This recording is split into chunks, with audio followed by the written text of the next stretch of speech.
माता पार्वती के कहने पर भगवान शिव कहते हैं, हे देवी, मैं तुम्हें एक ऐसे दृष्टांत के बारे में बता रहा हूँ जिसे सुनना प्रत्येक व्यक्ति को आवश्यक होना चाहिए। यदि वह व्यक्ति इस दृष्टांत को सुन लेगा तो उसका संपूर्ण जीवन सुखमय बीतेगा, उसको अपने शत्रुओं पर पूर्ण विजय प्राप्त हो जाएगी।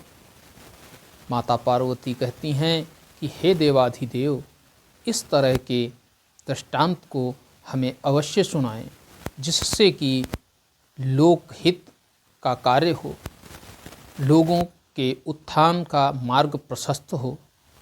तब भगवान शिव कहते हैं कि हे देवी, प्राचीन समय की बात है, एक राज्य में एक राजा राज्य किया करता था। राजा अत्यंत ही बुद्धिमान था। वह अपनी रानी से अत्यंत प्रेम करता था। उससे उसको 7 पुत्रियां प्राप्त हुई थी, 7 राजकुमारियां। धीरे धीरे राजकुमारियां बड़ी होने लगीं, लेकिन इसी बीच रानी का स्वर्गवास हो जाता है। राजा अत्यंत दुखी हो जाता है और वह अपनी 7 राजकुमारियों की खूब सेवा करता है। वह राजकुमारियों से अत्यंत प्रेम करता था और उन्हें कभी भी माँ की कमी खलने नहीं देता है। वह नित्य प्रति उनके भोजन का प्रबंध स्वयं करता था। वह उनको खाने के लिए अच्छे अच्छे व्यंजन बनवाता था। वो हर कार्य करता था जिससे कि राजकुमारियों को ये लगे कि उसके माता और पिता दोनों ही राजा साहब हैं। मित्रों, इसी बीच उन 7 राजकुमारियों में जो सबसे छोटी राजकुमारी थी, जिसका नाम दुर्गा था, वह दुर्गा नाम की राजकुमारी अत्यंत ही सुंदर थी और साथ ही साथ बहुत बुद्धिमान थी। मित्रों, राजा का एक प्रधान सेवक था। प्रधान सेवक मतलब जो राजा की सेवा में सबसे ज़्यादा रहता था, और प्रधान सेवक राजा के लगभग में हर एक राज को जानता था। मित्रों, एक दिन खबर आती है कि प्रधान सेवक का देहांत हो गया है। उसकी पत्नी और उसकी एक बेटी 2 नगर में रह रहे हैं। राजा साहब ने प्रधान सेवक की विधवा पत्नी और उसकी बेटी का रहने का प्रबंध किया, लेकिन वह प्रधान सेवक की पत्नी राजा साहब के यहाँ राजकुमारियों से आग मांगने प्रतिदिन आया करती थी। अब जब वह आग मांगने आती थी तो छोटी राजकुमारी जिसका नाम दुर्गा था, वह उससे बहुत चिढ़ती थी। वह उसको बुरा भला भी कहती थी, लेकिन अन्य जो 6 बड़ी राजकुमारियां थीं वह उसको मना कर देती थी। लेकिन जो बड़ी 6 राजकुमारियां थीं वह छोटी राजकुमारी दुर्गा को मना करती थी, उसे समझाती थीं कि यह बेचारी है, इसका पति मर चुका है और यह केवल आग ही तो लेने आती है। खैर, अपनी बड़ी बहनों के द्वारा बताई गई बातों को सुनकर छोटी राजकुमारी दुर्गा उतने समय तो मान लेती थी और उसको आग दिलवा देती थी। लेकिन वह प्रधान सेवक की जो पत्नी थी, वह इसी बीच राजा के भोजन में, जब राजकुमारियां आग लेने जाती थीं, तब इसी बीच वह राजा के भोजन में राख मिला दिया करती थी। मित्रों, ये बात न राजकुमारियों को पता थी और ना ही राजा को पता थी। अब राजा जब प्रतिदिन शहर से बाहर जाया करते थे तो उनका जो भोजन राजकुमारियां देती थीं, उन भोजन में राख मिली होती थी, जिससे कि वो भोजन खराब हो जाता था।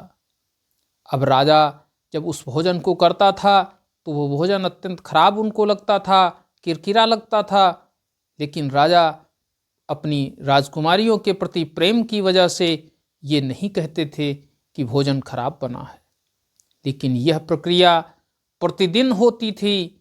एक दिन राजा ने सोचा कि क्या वास्तव में हमारी पुत्रियां हमारे खिलाफ ही तो षड्यंत्र नहीं रच रही हैं, वह हमें ही तो नहीं मारना चाह रही हैं।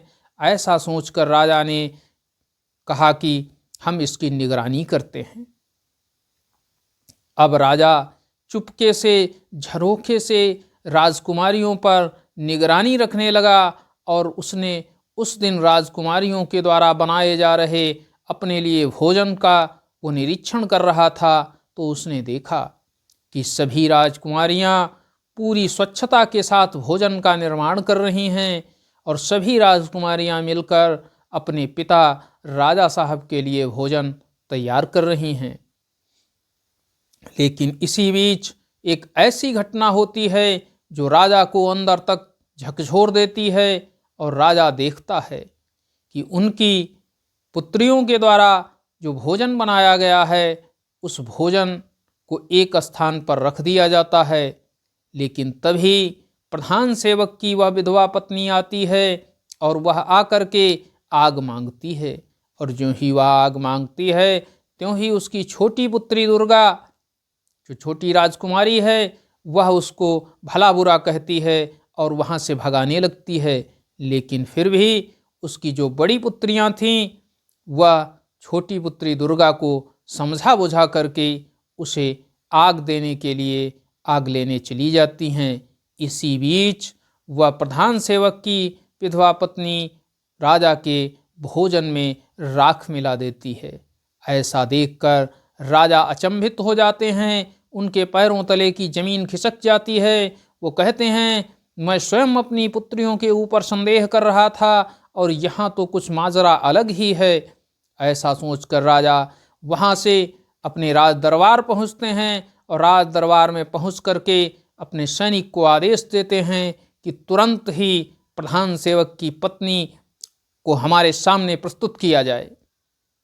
प्रधान सेवक की पत्नी भी अत्यंत रूपवान थी, वह अत्यंत गुणवान थी, लेकिन दुष्ट थी। और दुष्ट जो होता है उसकी वृत्ति दुष्टतापूर्ण ही होती है, वह कभी भी किसी का भला करने योग्य नहीं हो सकती है। मित्रों, राजा के सैनिक उस प्रधान सेवक की पत्नी को ले आते हैं और ले आते हैं तब राजा उससे पूछते हैं कि तुमने ऐसा जघन्यतम अपराध क्यों किया, तुम मुझे क्यों मार देना चाहती थी, तुमने मेरे भोजन में राख क्यों मिलाई। और एक दिन नहीं, मैं कई दिनों से लगातार ये देख रहा था कि मेरे भोजन में कुछ तो ऐसा मिलाया जाता है जिससे भोजन स्वादिष्ट नहीं रहता है। और आज मैंने जब निरीक्षण किया तब पाया कि तुम्हारे द्वारा हमारे भोजन में राख मिलाई जाती है, इसलिए तुम्हें मृत्युदंड देना होगा।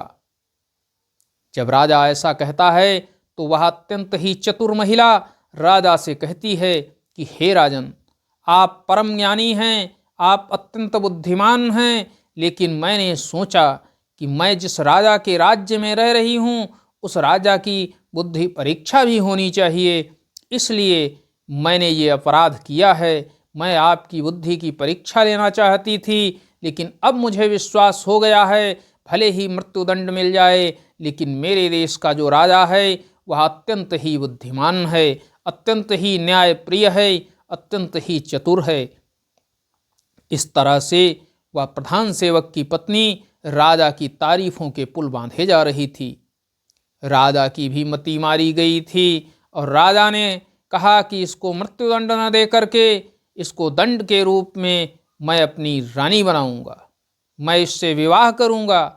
और ऐसा फरमान जारी कर दिया जाता है राजा के द्वारा, और राजा उस प्रधान सेवक की पत्नी को अपनी रानी के रूप में स्वीकार कर लेते हैं।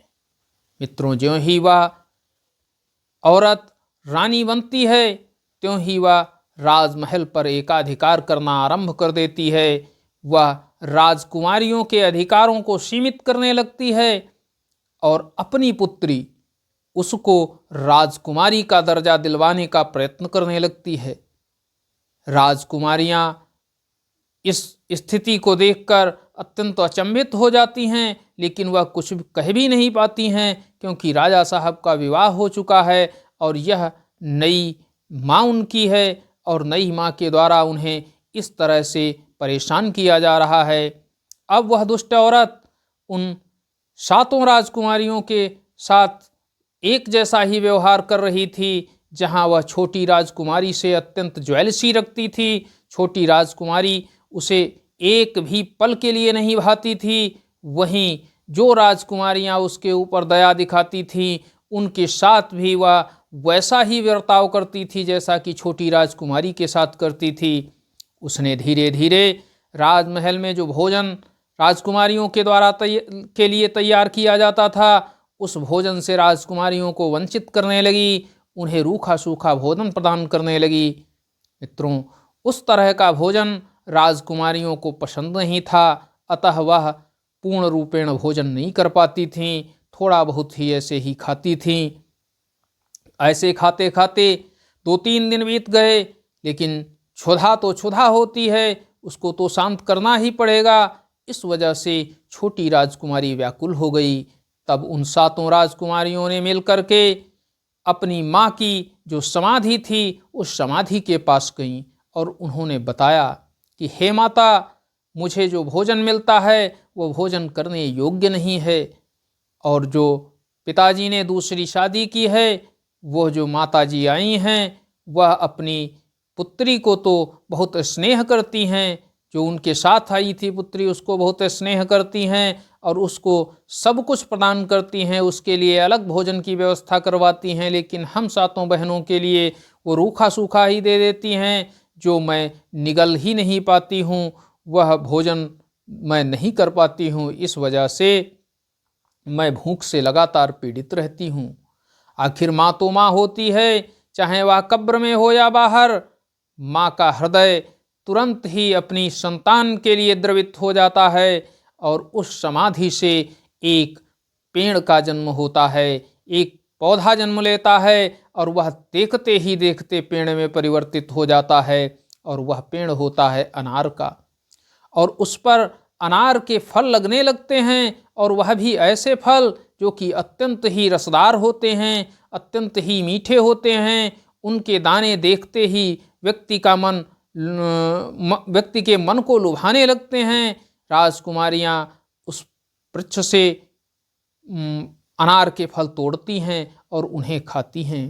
धीरे धीरे 7 राजकुमारियों की क्षुधा उन्हीं अनार के फलों से मिट जाती है। मित्रों, वो पेड़ भी ऐसा पेड़ था कि जितने फल उसमें से तोड़ो उससे 2 गुने फल अगले दिन उसमें आ जाते थे। अब राजकुमारियों की चिंता दूर हो चुकी थी। जहाँ नई रानी उसे भोजन भी नहीं प्रदान करती थी, लेकिन उनको तो खाने को मिल ही जाता था। इससे उनकी सेहत पर कोई असर नहीं आ रहा था। उनका रंग रूप 3 दूना रात चौगुना निखरता जा रहा था। जब इस स्थिति को उस छोटी रानी नई रानी ने देखा तो उसने कहा, मैं अपनी पुत्री के लिए सब कुछ प्रबंध करती हूँ, लेकिन फिर भी मेरी पुत्री बिल्कुल कुरूप लगती है और इन राजकुमारियों के लिए तो मैंने भोजन देना भी बंद कर दिया है, फिर भी इनकी सेहत पर कोई असर नहीं आ रहा है, इनकी तो सुंदरता बढ़ती ही जा रही है। इस स्थिति को देखकर उसके मन में एक कीड़ा पैदा हो चुका था, शक का। उसे शक हुई कि ये जरूर कुछ न कुछ दाल में काला है, इसलिए उसने अपनी बेटी को उन राजकुमारियों पर निगाह रखने के लिए कहा।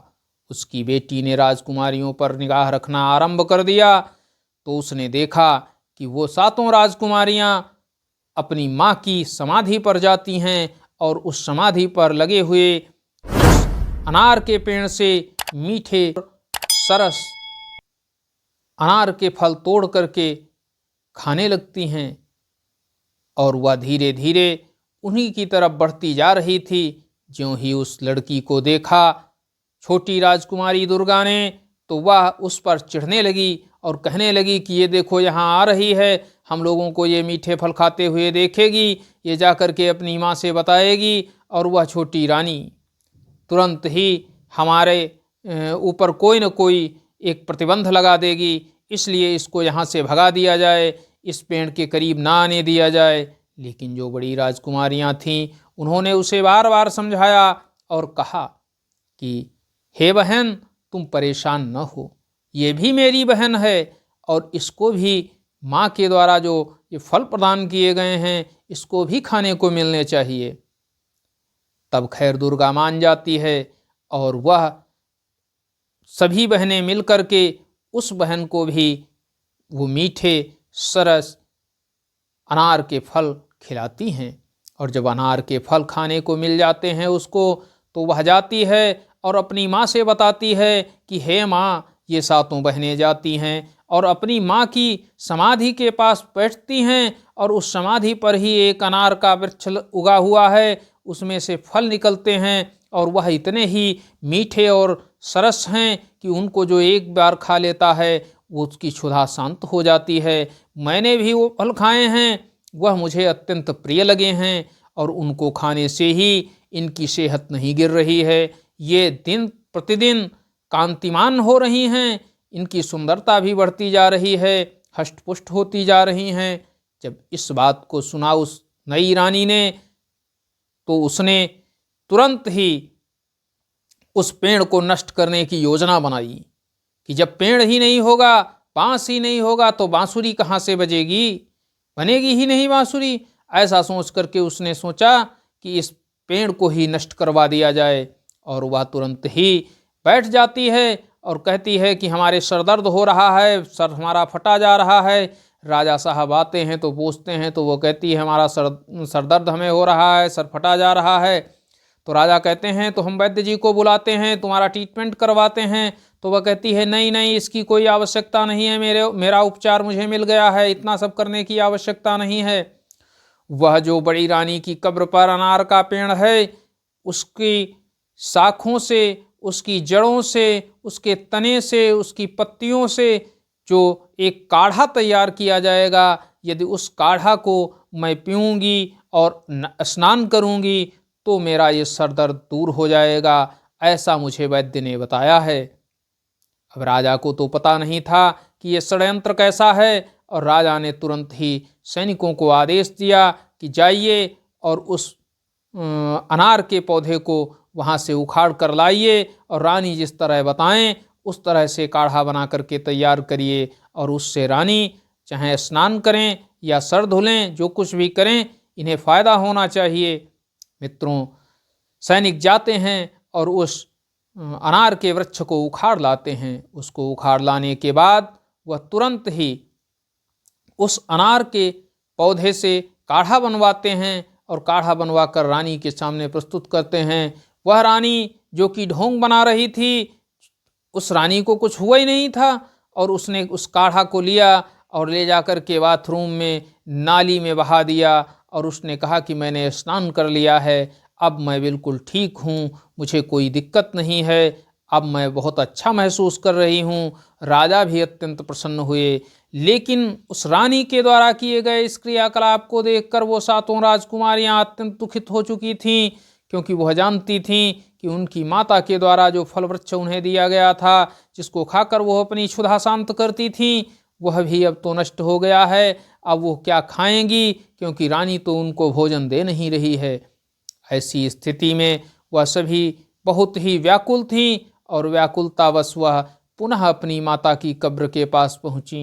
लेकिन माँ तो माँ होती है, वहाँ पर जहाँ पेड़ था वहाँ पर गड्ढा हो चुका था, और उस गड्ढे के पास जब वो सातों राजकुमारियाँ पहुँचती हैं तो उस गड्ढे में एक मक्खन का पूरा गोला तैयार होता है, और देखते ही देखते वह मक्खन का गोला रोटी के रूप में परिवर्तित हो जाता है, और उस रोटी को तोड़ तोड़ करके वो सातों राजकुमारियाँ खाती हैं।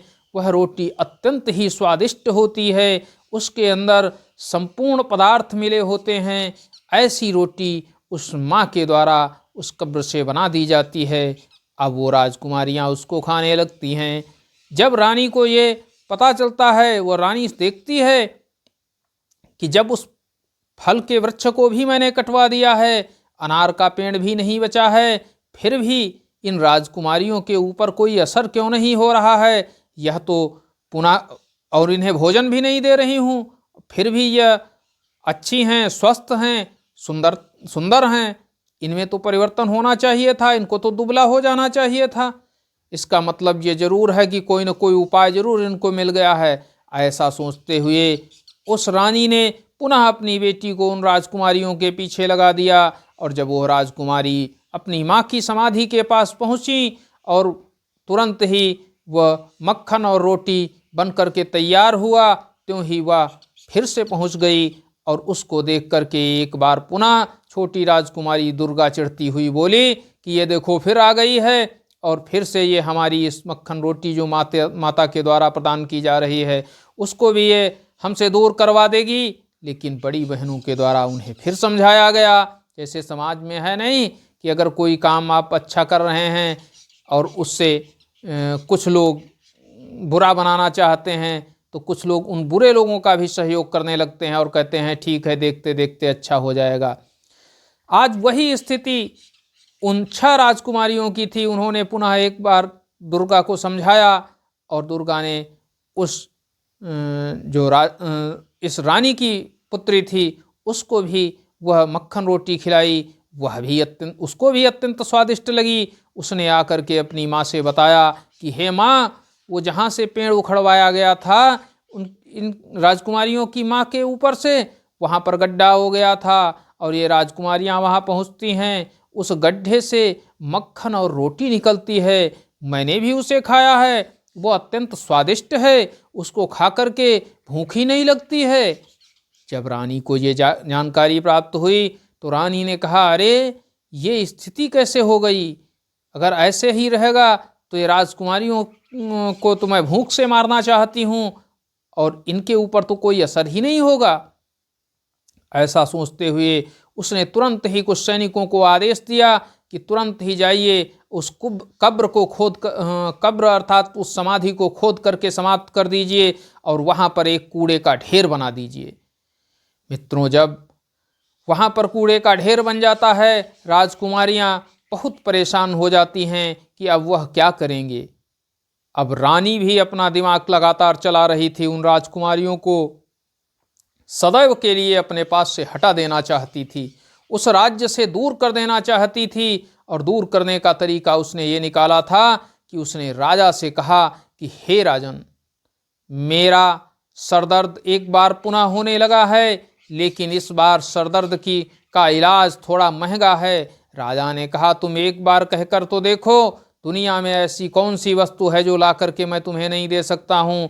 तुम्हारे इलाज के लिए तो मैं सब कुछ कर सकता हूँ। जब राजा के द्वारा इस तरह कहा गया तब रानी ने धीरे से कहा कि हे राजन, यदि ये आप अपनी पहले की 7 पुत्रियों को मार कर इनका खून ले आएंगे तो उस खून को यदि मैं अपने मस्तक में लगाऊंगी तो मेरा सरदर्द सदैव के लिए दूर हो जाएगा। अब राजा चूंकि वचन दे चुका था, लेकिन राजा अपनी पुत्रियों से भी प्रेम करता था। अब करता नहीं, मरता नहीं तो करता क्या? राजा की मति मारी जा ही चुकी थी। उसने कहा, ठीक है, मैं प्रबंधन करता हूँ।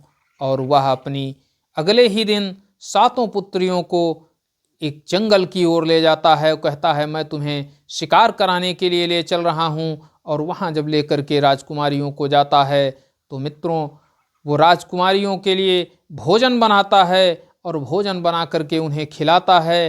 राजकुमारियां आज अत्यंत प्रेम के साथ भोजन कर रही हैं, क्योंकि उनका पिता स्वयं अपने हाथ से उन्हें भोजन करा रहा है। ऐसी स्थिति में राजा भी भावुक हो रहा है, लेकिन कर भी क्या सकता था। जब उसने भोजन कराया, सारी राजकुमारियों ने भोजन किया, राजा ने भी उनके साथ भोजन किया और भोजन करने के बाद वो सभी विश्राम करने लगे। विश्राम करते करते राजकुमारियों को नींद आ गई, लेकिन राजा को निद्रा कहाँ थी। राजा को तो निद्रा आने वाली नहीं थी। वह तो अपने गंतव्य तक वापस पहुंचना चाहता था। वो जिस कार्य के लिए आया था उस कार्य को पूर्ण करना चाहता था। ऐसा सोचते हुए राजा जाग रहा था कि तभी दोपहर का समय था और दोपहर के समय ही राजा उठता है और अपनी उन 7 राजकुमारियों को सोता हुआ छोड़ करके वहाँ से निकल लेता है। आगे राजा जंगल में एक शिकार करता है और हिरण का वध करता है, और हिरण का खून लेकर के वह अपने राजमहल वापस आ जाता है, और उस रानी को वो उस हिरण का खून देता है और कहता है कि मैंने अपनी 7 राजकुमारियों का वध कर दिया है और उनका खून लेकर के आया हूँ, तुम इसे लगाओ जिससे कि तुम्हारा सरदर्द दूर हो जाए। मित्रों, वह रानी उस खून को अपने सर पर लगाती है और उसका सरदर्द दूर हो जाता है, ऐसा वो राजा को बताती है। राजा सब कुछ समझ रहे थे, लेकिन कर भी क्या सकते थे, वो तो बंधे हुए थे। मित्रों, 7 राजकुमारियां जब सोकर जगीं, तब उन्होंने देखा कि उनके पिताजी उनके बीच नहीं हैं। राजा को वहां ना पा करके वह राजा को आवाज देने लगीं, पिताजी पिताजी करके पुकारने लगीं, लेकिन आसपास से कोई भी आवाज नहीं आ रही थी, जबकि इधर उधर कुछ जंगली जंतु उन्हें दिख रहे थे। जंगली जंतुओं को देखकर वो 7 राजकुमारियां अत्यंत भयभीत हो रही थीं। फिर उन्होंने पुकारना जारी रखा, लेकिन कोई भी प्रत्युत्तर नहीं मिल रहा था। लेकिन एक फायदा उन्हें जरूर हो रहा था, जो कि अप्रत्यक्ष रूप से हो रहा था। उनके द्वारा लगातार पुकार करने से जंगली जानवरों के द्वारा उन पर आक्रमण नहीं किया जा रहा था। वह उनकी ज्यादा संख्या को देखकर कुछ भयभीत हो रहे थे। मित्रों, राजकुमारियां और भी व्याकुल होती जा रही थी, क्योंकि कोई भी उत्तर उन्हें नहीं मिल रहा था। इसी बीच उसी वन में शिकार करने के लिए एक दूसरे राज्य से 7 भाई राजकुमार वहां पर आए हुए थे, और वो शिकार करके वापस जा रहे थे। उन 7 में जो सबसे छोटा था, उसने अपने बड़े 6 भाइयों से कहा कि हे भ्राताश्री, देखिए कि इस जंगल में कोई असहाय अवस्था में है। वह किसी को पुकार रहा है, लेकिन लगता है उसकी कोई मदद करने के लिए नहीं जा रहा है, कोई उसकी सहायता करने के लिए नहीं जा रहा है। आप 6 हमसे बड़े हैं, सभी हमसे बड़े हैं, मैं आपसे छोटा हूँ। मैं चाहता हूँ कि आप सभी मेरे साथ चलकर जो कोई भी असहाय व्यक्ति जंगल में फंसा हो, हमें उसकी सहायता करनी चाहिए। यही राजधर्म हमारे पिताजी ने मुझे सिखाया है। उस छोटे भाई की बात सुनकर वह बड़े 6 राजकुमार उसके साथ चल देते हैं, और जब चल करके उस स्थान पर पहुंचते हैं जहां से आवाजें आ रही थीं, तब वह देखते हैं कि 7 सुंदर राजकुमारियां वहां पर रो रही हैं, बिलख रही हैं, और अपने पिताश्री को पुकार रही हैं, पिताजी पिताजी कहाँ हो, ऐसा कह रही हैं। जब वो 7 राजकुमार वहां पर पहुंचते हैं, तो उनके पहुंचने से संख्या और ज्यादा हो जाती है, जिससे जंगली पशु इधर उधर हटने लगते हैं। तब वो राजकुमार उनसे पूछते हैं कि हे देवियों, आप कौन हैं, आप यहाँ कैसे पहुंची, इस निर्जन वन में आपके आने का क्या अभिप्राय है। तब वो 7 राजकुमारियां कहती हैं कि हे राजकुमारों, मैं यहाँ अपनी मर्जी से नहीं आई हूँ, मेरे पिताजी मुझे यहाँ लेकर के आए थे। कुछ समय पहले उन्होंने अपने हाथों से भोजन बनाकर मुझे खिलाया, और जब मैं सो गई तब वो पता नहीं कहाँ चले गए, या किसी जंगली जीव ने उन्हें मार दिया। मैं इससे बहुत ही परेशान हूँ, भयातुर हूँ। मित्रों, राजकुमारों ने उन सबको ढांढस बंधाया और कहा कि अब परेशान न हो, अब तुम्हें भयभीत होने की कोई आवश्यकता नहीं है। हम 7 यहाँ पर उपस्थित हैं, और मैं चाहता हूँ कि हम 7 आप पर मोहित हो चुके हैं, इसलिए तुम 7 हम 7 भाइयों से विवाह कर लो। मित्रों, राजकुमारियां भी तैयार हो जाती हैं। बड़ी राजकुमारी का विवाह बड़े राजकुमार से, दूसरे नंबर की राजकुमारी का विवाह दूसरे नंबर की राजकुमार के साथ। मित्रों, इसी तरह से छोटी राजकुमारी दुर्गा का विवाह छोटे राजकुमार के साथ हो जाता है, और वह 7 राजकुमार अपनी अपनी रानियों को लेकर के अपने राज्य की ओर प्रस्थान करते हैं। जब वह अपने राज्य में पहुंचते हैं, तो वहाँ के लोग भी अत्यंत प्रसन्न हो जाते हैं। राजा रानी उनका बहुत ही स्वागत करते हैं, और अपनी 7 बहुओं को प्राप्त करके वह हर्ष से गदगद हो जाते हैं। मित्रों, समय गुजरने लगता है। उन 7 में से छोटी रानी दुर्गा के एक पुत्र होता है, और उस पुत्र जब वह पुत्र मात्र 2 वर्ष का होता है, तभी एक दिन छोटा राजकुमार अपने बड़े भाइयों से आज्ञा लेकर के जंगल में शिकार करने के लिए जाता है। लेकिन मित्रों वह शिकार को अकेले ही वो सब कहते हैं कि हम भी आपके साथ चलें, लेकिन वह अकेले जाने का हठ करता है। तब छह भाइयों के द्वारा उसे अकेले शिकार करने के लिए भेज दिया जाता है, लेकिन वह लौट कर नहीं आता है। जब छोटा राजकुमार 2-3 दिन तक लौट कर नहीं आता है तो सभी परेशान हो जाते हैं, लेकिन छोटा भाई जाने से बड़े छहों भाई उसको खोजने के लिए जाने के लिए तत्पर हो जाते हैं। मित्रों, जब वह उसको खोजने के लिए जाते हैं तो वह भी वापस नहीं आते हैं। 2 दिन होते हैं, 4 दिन होते हैं, 10 दिन बीत जाते हैं, लेकिन वह 6 भाई भी वापस नहीं आते हैं। मतलब 7 के 7 राजकुमार पता नहीं कहाँ चले गए, या किसी जंगली जीव ने 7 को मार दिया, या उनकी किसी अन्य ने हत्या कर दी। अब तो 7 रानियां बहुत ही परेशान रहती थीं। 7 रानियों में से केवल एक ही पुत्र था, वह भी मात्र 2 वर्ष का था। उस पुत्र को 7 रानियां मिल करके खिलाती थीं, उसको लालन पालन कर रही थीं। जिसको भी मौका मिलता था वह उसका दुलार करती थी, क्योंकि अब वही तो एकमात्र आस थी उन 7 की कि यह जब बड़ा होगा तो यह राज्य का राजा बनेगा। मित्रों, कुछ दिन गुजरे। इसी बीच उस नगर के द्वार पर, उस राज्य का जो नगर था उसके द्वार पर एक साधु आता है, और वो साधु वेशधारी व्यक्ति अंदर आने की आज्ञा मांगता है। तो जो द्वारपाल होते हैं वह उससे बताते हैं कि देखिए, तुम्हें अंदर जाने की कोई आवश्यकता नहीं है। तो वह कहता है, मैं साधु हूँ, मैं अंदर जाकर के राजकुमारियों के पास जाकर के उनसे भिक्षा लूँगा।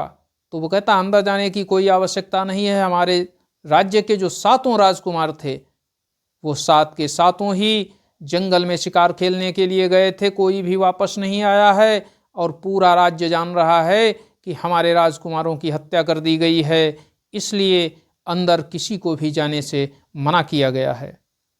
लेकिन वह उन जो द्वारपाल लगे होते हैं उन सैनिकों की सुनता नहीं है, और वहां से घुसता हुआ अंदर चला आता है।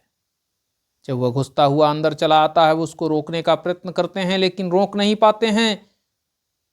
तो वह अंदर आकर के उसी कक्ष में चला आता है जिस कक्ष में छोटी रानी दुर्गा अपने 2 वर्षीय पुत्र को एक पालने में झूला रही होती है, उसको सुला रही होती है, और वह उसी में घुसता हुआ चला आता है। जबकि उसका जो रूम था वह दूसरी मंजिल पर था, और वह सीधे साधु दूसरी मंजिल पर चला जाता है। जब वो वहां पहुंचता है तो वह छोटी राजकुमारी दुर्गा को देख करके हतप्रभ रह जाता है। इतनी सुंदरता, क्या पृथ्वी लोक पर भी किसी के अंदर इतनी सुंदरता हो सकती है? ये तो अप्सराओं को भी मात देने वाली है, देवता भी ऐसी सुंदरता के लिए तरसते हैं, और ऐसी सुंदरता उसके सामने खड़ी है। वह साधु जो कि एक जादूगर था, और वो जादूगर उस पर मोहित हो जाता है, छोटी राजकुमारी दुर्गा पर मोहित हो जाता है। तभी छोटी राजकुमारी दुर्गा की उस साधु रूपी जादूगर पर दृष्टि पड़ती है, तो वह उसको अचंभित रूप से देखते हुए कहती है कि तुम कैसे, यहां कैसे, अंतःपुर में आने की इजाजत तुम्हें किसने दे दी? तब वो कहता है, मैं जादूगर हूं, मुझे किसी की इजाजत की आवश्यकता नहीं। मैं जहां चाहूं, जिस जगह चाहूं, जिस स्थिति में चाहूं, जिस समय चाहूं वहां पहुंच सकता हूं। मुझे रोकने वाला इस धरती पर दूसरा कोई नहीं है। लेकिन मैं तुम्हारे रूप को देख करके तुम पर मोहित हो गया हूं, मैं तुमसे विवाह करना चाहता हूं। जब रानी के सामने इस तरह के शब्द आते हैं तो रानी कहती, पहली बात तो ये हमारे अंतापुर में चला आया है और फिर ये हम ही से कह रहा है कि मैं तुमसे विवाह करना चाहता हूं। फिर भी रानी खुद को संभालते हुए उससे कहती है कि देखिए, मैं विवाहित हूं, मेरे पति शिकार खेलने गए हैं, वो वापस आते ही होंगे, और अगर नहीं भी आते हैं फिर भी वह मुझे एक अनमोल निशानी दे करके गए हैं और मैं इस निशानी के साथ खुश हूं, इसलिए मैं तुमसे विवाह नहीं करना चाहती, मेरा कोई तुम में इंटरेस्ट नहीं है। जब इस तरह की बात छोटी रानी कहती है तो वह साधु रूपी जादूगर कुछ क्रोधित होने लगता है, लेकिन इसी बीच छोटी रानी उसके चेहरे के हाव भाव को देख करके उसे तुरंत ही अपने कक्ष से बाहर चले जाने का आदेश देती है। जब वह देखता है कि छोटी रानी दुर्गा उसके कब्जे में नहीं आ रही है तो वह तुरंत ही अपनी जादुई शक्ति का प्रयोग करता है और उसे एक कुत्ते के रूप में परिवर्तित कर देता है। मित्रों, वो 2 वर्ष का बालक वहीं पर सो रहा है पालने में और उसकी माँ कुत्ते के रूप में परिवर्तित हो चुकी है और वह जो कुत्ता बनी है वह अब जादूगर के आगे पीछे घूमने लगती है और जादूगर उस कुत्ते को हाथ में उठाता है और वहां से निकलता हुआ चला आता है। द्वारपाल एक बार पुनः उसको रोकते हैं कि ये कुत्ता कहाँ से लेकर के आए हो, तो वह जादूगर रूपी साधु कहता है कि मैंने राजकुमारियों से भेंट की, उन्हें ढेर सारा आशीर्वाद दिया, इसलिए राजकुमारियों ने मुझे भेंट में ये कुत्ता दिया है, अविस्मरणीय कुत्ता। अब उससे ज़्यादा कुछ द्वारपाल भी नहीं पूछते हैं और कहते हैं ठीक है, अगर राजकुमारियों ने दिया है तो आप ले जा सकते हैं, और उसको लेकर के वह तुरंत ही 9-2-11 हो जाता है। मित्रों, कुछ समय के बाद नीचे का काम समाप्त करने के बाद वो 6 बहनें जब ऊपर उस राजकुमार के नन्हे राजकुमार के कक्ष में प्रवेश करती हैं तो देखती हैं कि राजकुमार चिल्ला रहा है, शोरगुल कर रहा है, क्योंकि वह रो रहा है और उसकी माँ का कहीं अता पता नहीं है। अब जब उसको ढूंढती हैं वो कहीं नहीं मिलती है, तभी द्वारपाल कहते हैं कि एक साधु आया था और वह यहाँ से एक कुत्ते को लेकर के गया है। तब वो राजकुमारियाँ कहती हैं इसका मतलब मेरी छोटी बहन दुर्गा को वह कुत्ता बना करके ले गया है, इसका मतलब वो साधु नहीं एक जादूगर है। लेकिन उसका किया भी कहा जा सकता था, उसका कोई सुराग नहीं किसी के पास था, वो कहाँ रहता है, क्या करता है, किस देश से आया था और क्यों आया था और सीधे छोटी रानी के ही महल में क्यों चला गया, उनके कक्ष में ही क्यों चला गया और उनको तुरंत ही लेकर के चला गया। लेकिन सब असमंजस विद्यमान था, हर कोई ये विचार कर रहा था कि जरूर राजकुमारों की हत्या में ही इसी जादूगर का हाथ होगा। मित्रों, लेकिन कौन क्या कर सकता था, समय बहुत बलवान होता है, समय आगे निकलता जा रहा था। वह 2 वर्ष का बालक धीरे धीरे बड़ा होने लगा, धीरे धीरे वह बालक युवक हो गया और वह 14 वर्ष की अवस्था में पहुंच गया। जब वह 14 वर्ष की अवस्था में पहुंच गया तब उसने अपनी उन माताओं से पूछा जो कि उसकी मौसियाँ थीं, उनसे पूछा कि हे मौसी, मुझे बताओ कि मेरी माँ कहाँ है, मेरे पिताश्री कहाँ हैं। तब उन्होंने बताया कि हे पुत्र, तुम्हारी माँ और तुम्हारे पिताश्री को एक जादूगर ने शायद कैद कर लिया है, क्योंकि वह तुम्हारी माँ को कैद करने आया था और उसने हमारे भी पतियों को कैद कर लिया है, अर्थात तुम्हारे पिता और तुम्हारे ताऊ लोगों को भी उसने कैद कर लिया है, तुम्हारी माँ को भी कैद करके ले गया है। अब उसके चुंगल से वो 12 वर्ष हो चुके हैं, वो अभी तक छूटे नहीं हैं, पता नहीं जीवित हैं भी या नहीं जीवित हैं। राजकुमार जब इन सारी चीज़ों को सुनता है तो वह अपनी मौसी से विदा लेता है और कहता है तुम सबों से मैं विदा लेकर के जा रहा हूँ, मैं तभी लौट कर आऊँगा जब अपनी माँ, अपने पिताजी और अपने ताऊ सभी लोगों को साथ में लेकर के आऊँगा। जब वो इस तरह की बात कहता है तो वह सभी उसकी जो मौसी होती हैं राजकुमारियाँ, वह उसको मना करने लगती हैं और कहती हैं कि बेटा तुम ही तो एकमात्र मेरी आस बचे हो, तुम भी चले जाओगे तो कैसे हम जीवित रहेंगे, किसके सहारे जिएंगे। अब तुमको नहीं जाना है।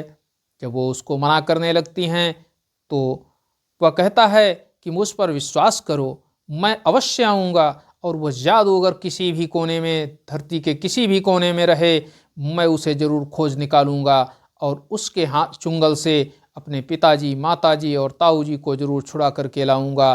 साथ ही साथ ऐसे दुष्ट जादूगर को मैं मृत्युदंड दूंगा। ऐसा कह करके वो वहाँ से प्रस्थान कर देता है। वह चलता जाता है, हजारों किलोमीटर वह पार करता चला जाता है, लेकिन उसे कोई भी सुराग नहीं मिलता है, कहीं भी जादूगर का नामो निशान नहीं मिलता है। अब वो थक हार करके बैठ जाता है, उसके पास कोई विकल्प नहीं होता है, और वो सोचने लगता है कि मेरा तो पूरा जीवन ही व्यर्थ चला गया कि मैं अपने माता पिता की खोज भी नहीं कर सका, और मेरे ऊपर मेरे संपूर्ण राज्य का दारोमदार है। वो सोचते थे कि मैं अपने पिता को खोजने जा रहा हूँ, उनके आशीर्वाद थे, लेकिन उन आशीर्वादों का कोई भी प्रतिफल मुझे नहीं मिल पा रहा है। ऐसा सोचते हुए वो बैठ जाता है कि तभी उसकी दृष्टि एक तरफ को पड़ती है, तो उस तरफ सारे महल और यहाँ तक कि जो कुछ भी था वो पत्थरों का ही दिखाई देता है, सब कुछ शिलाओं का ही बना है। तो उसको उत्सुकता होती है और वह उस दिशा में चल देता है। चलते चलते वह पहुँचता है, तभी उसकी वहाँ पर एक कुटिया उसे दिखाई देती है, और उस कुटिया से एक माली की पत्नी निकलती है। वह उसको देख लेती है और उसको देख करके कहती है कि हे पुत्र, तुम यहाँ कैसे आए?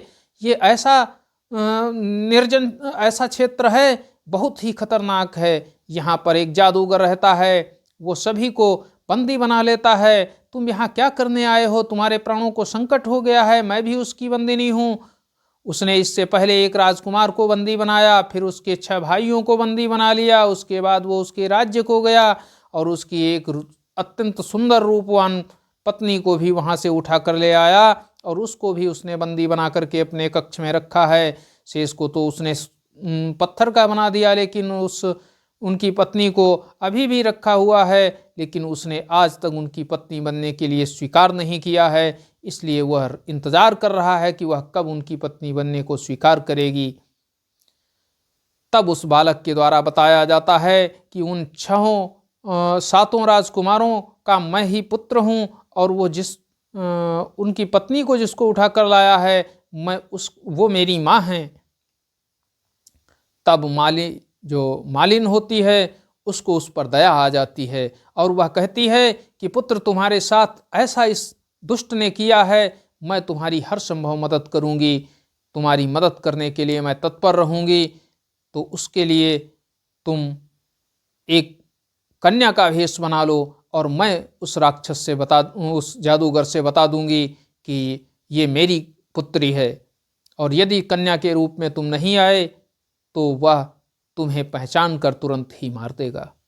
वो यहाँ किसी को जीवित नहीं छोड़ता है। तब वो नन्हा राजकुमार लड़की का रूप धारण कर लेता है और वहीं बगीचे में मालिन के साथ कार्य करने लगता है। इसी बीच वह जादूगर अपने बगीचे का निरीक्षण करने आता है। तब वह उस लड़की को देखता है तो कहता है, ये कौन है? तब वो मालिन कहती है कि ये मेरी पुत्री है। तो वो कहता है, आज से यही पुत्री तुम्हारी पुष्प हमारे महल में पहुंचाएगी, और उस रानी तक भी पुष्प लेकर के जाएगी जिसको मैंने कैद किया है, जहां तुम पुष्प लेकर के जाती थी। अब तो राजकुमार को अवसर प्राप्त हो गया कि वह वहां तक पहुंचने वाला था, लेकिन वहां की समस्या ये थी कि वहां पर एक उसकी दासी लगातार बैठी रहती थी। पहरा बहुत कड़ा था, लेकिन फिर भी 2-4 दिन जाने के बाद उस राजकुमार को समय मिल गया, और उसने अपने माता के द्वारा एक अंगूठी जो उसको उसके जन्म के समय दी गई थी, उसी अंगूठी को लेकर के वो गया था, और वो अंगूठी पुष्पों के साथ उसे प्रदान करता है। जब उस अंगूठी को वो राजकुमारी दुर्गा देखती है तो वह अपने पुत्र को पहचान लेती है, और वह कहती है कि हे पुत्र, तुम इतने बड़े हो गए हो। तभी पुत्र कहता है, माता शांत रहो, यहाँ हर कोई हम पर निगाह रख रहा है, और मैं नहीं चाहता हूँ कि हमारे आपके रिश्ते के बारे में यहाँ कोई जाने। तब वो राजकुमारी दुर्गा कहती है कि हे पुत्र, तुमने अपने प्राणों को संकट में क्यों डाल लिया है? यहाँ पर आपके पिता और आपके ताऊ और यहाँ मैं सभी तो फंसे हुए हैं, तुम यहाँ क्यों आए? तुम तो एकमात्र हमारी आस थे। तो वह कहता है कि हे माता, जो पुत्र अपने माता पिता के, अपने पूर्वजों के काम ना आ सके, उनके दुखों में साथ न दे सके, उनको दुखों से छुटकारा न दिला सके, ऐसे पुत्र का होना बेकार है। और मैं ऐसा कुपुत्र नहीं होना चाहता हूँ। मैं अपने भले ही प्राणों का बलिदान कर दूं, लेकिन अपने माता पिता के लिए अपना सर्वस्व न्यौछावर कर दूंगा, और मैं आप लोगों को यहाँ से सुरक्षित अपने राज्य वापस ले चलूंगा। तब वह जो अंगूठी उसके बालपन में दी जाती थी, उस अंगूठी को वो प्राप्त करता है, और वो राजकुमार कहता है राजकुमारी दुर्गा से कि हे माँ, अभी तक तो तुमने इस दुष्ट जादूगर पर क्रोध ही दिखाया है, कुछ समय के लिए इससे प्रेम भी दिखाओ, इसे अपनत्व दिखाओ, इसके ओर आकर्षण दिखाओ, इससे मीठी बात करो, और इससे इसकी मृत्यु का रहस्य पूछो, तब जाकर हम इसका अंत कर सकेंगे। खैर, अपने पुत्र की बात मानकर राजकुमारी दुर्गा अगले ही दिन से उस जादूगर से हल्की मीठी बातें करने लगती हैं, और कहती है कि अब हमारे पति तो मर ही चुके हैं, अब कितने दिन तक मैं उनका इंतज़ार करूंगी, अब हमारे इंतज़ार की सीमा समाप्त हो चुकी है, अब हम प्रतीक्षा नहीं कर सकते हैं, अब हम तुम्हारे साथ विवाह करने के लिए तैयार हो रहे हैं, लेकिन उससे पहले कुछ समय दीजिए, जिससे कि मैं तुम्हें जान लूं, पहचान लूं, क्योंकि जिससे विवाह करना चाहती हूं उसके बारे में हमें जानना आवश्यक है, क्योंकि एक पति तो मैं खो ही चुकी हूं, एक पुत्र भी खो चुकी हूं, और अब अगर आपके ऊपर कोई संकट आता है तो मैं आपको संकट में नहीं डाल सकती, इसलिए मैं आपके संपूर्ण संकटों को दूर करने के बारे में पहले विचार कर लूं।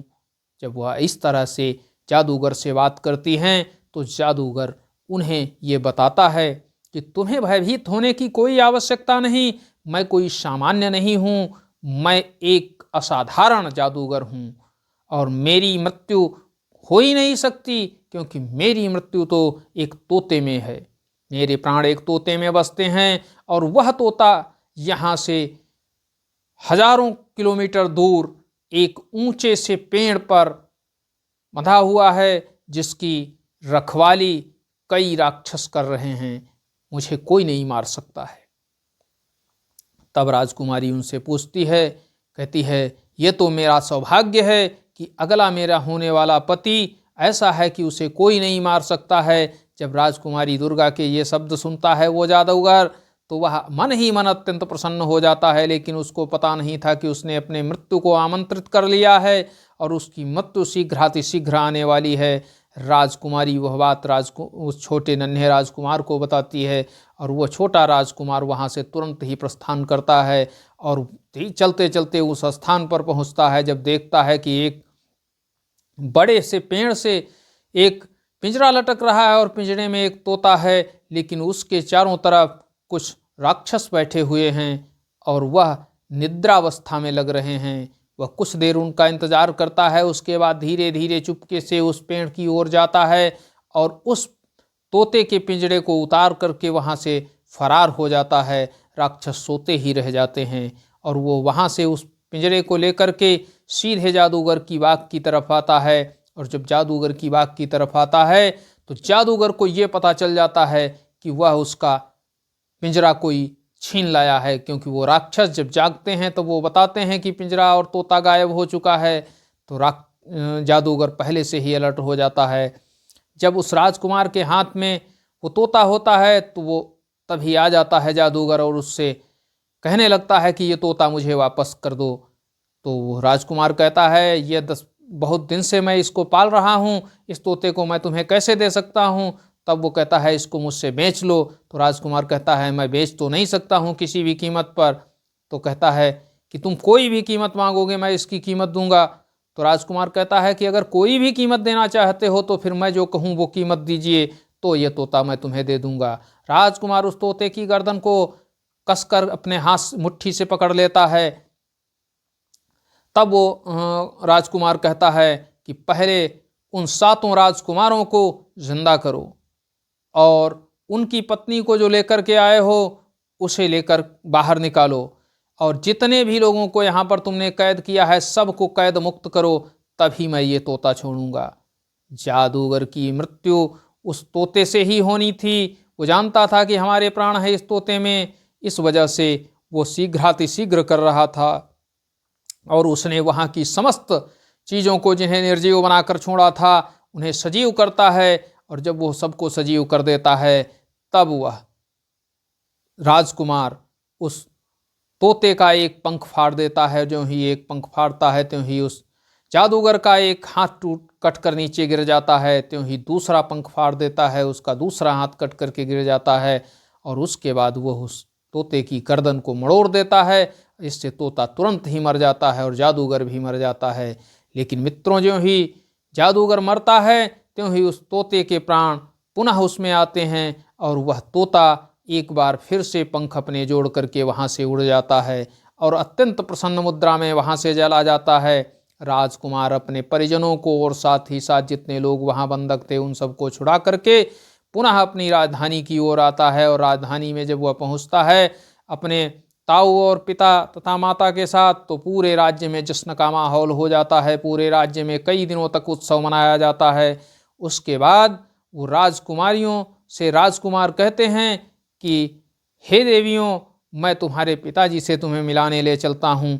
तब वह उनको अपनी सातों पत्नियों को साथ लेकर के, सातों राजकुमार अपने पुत्र को भी साथ में लेकर के उन राजकुमारियों के पिता के राज्य में पहुँचते हैं। जब राजकुमारियों के पिता को पता चलता है कि राजकुमारियां अपने पतियों के साथ यहाँ पर आई हुई हैं, तब वह अत्यंत प्रसन्न हो जाते हैं और वह सारे स्वागत की तैयारियां करते हैं। और जब राजा इस बात को जानते हैं कि किस तरह से उनका विवाह हुआ, सारी राम कथा सुनते हैं, तब वह पुत्र कहता है, उन राजकुमारियों का जो पुत्र था वो कहता है कि हे नानाश्री, ये जो रानी थी जिसके द्वारा तुमने मेरी माताओं को यहाँ से बाहर निकलवाया था, वह रानी उसी जादूगर अर्थात तुम्हारे प्रधान सेवक की पत्नी थी। वह भी एक जादूगरनी ही थी, दुष्ट आत्मा थी। और वो तुम्हारा प्रधान सेवक जो था वो मरा नहीं था कि यह उसकी विधवा थी, वो जीवित था।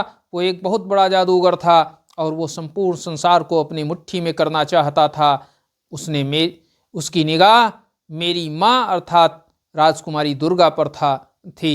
इस वजह से उसने इतना सारा षड्यंत्र रचा था कि किसी भी तरह से वो मेरी माता को पाना चाहता था, लेकिन मैंने उसे मार दिया है। अब वो जीवित नहीं बचा है। मित्रों, इसलिए हमें किसी पर भी इतना विश्वास नहीं करना चाहिए कि वो हमारे लिए एक रोग बन जाए, हमारे लिए एक कलह बन जाए। हमें किसी पर भी विश्वास नहीं करना चाहिए ऐसे लोगों पर जो कि हमारे साथ गड़बड़ कर रहे हों, हम जान जाएं तो वो तो फिर हमारी दुखती नस जान जाएंगे और हमको बर्बाद करके ही छोड़ेंगे। शिव जी कहते हैं कि इस कहानी को जो कोई भी व्यक्ति ढंग से सुनेगा, मनन करेगा, उसका जीवन कभी भी कष्टपूर्ण नहीं होगा, बल्कि संपूर्ण सुखों को प्राप्त करने वाला होगा। आज के लिए यही कहानी, अगले दिन अगली कहानी के साथ मिलते हैं। तब तक के लिए धन्यवाद। यदि कहानी पसंद आई हो तो वीडियो को लाइक करें, चैनल को सब्सक्राइब करें, साथ ही साथ शेयर करें और कमेंट में ये बताएं कि अगली कहानी आपको किस तरह की चाहिए। तब तक के लिए जय हिंद, जय भारत, नमस्कार मित्रों।